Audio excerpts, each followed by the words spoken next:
kita telah mulakan perbincangan meja bulat berkaitan dengan hamil luar nikah, dan objektif kita lebih kepada untuk bincangkan penambahbaikan tata cara undang-undang. Dan kita mendengar daripada pihak NGO seperti yang hadir tadi, rumah perlindungan, mereka yang buat khidmat nasihat guaman, yang mana sebenarnya kes-kes aduan yang diterima menghadapi kesukaran, terutamanya untuk pendaftaran anak-anak yang lahir tidak sah taraf.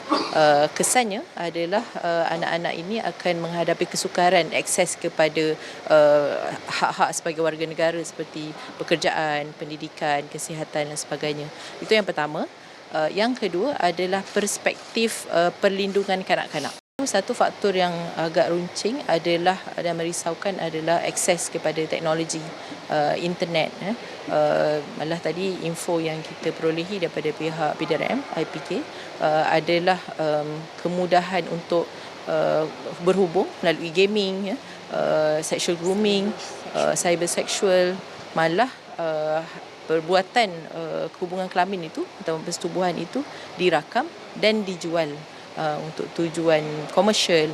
Jadi bila kanak-kanak ini dalam serba tidak matang dan mungkin dieksploitasi, pendekatan bahawa kita saling cakna antara dalam satu komuniti, membawa falsafah it takes a village to raise a child.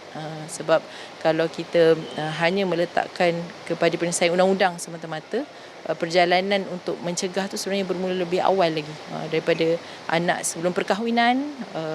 Sebab anak itu dilahirkan, anak itu masuk ke institusi pendidikan, dan akhirnya kita mahu semua mengambil tanggungjawab bersama.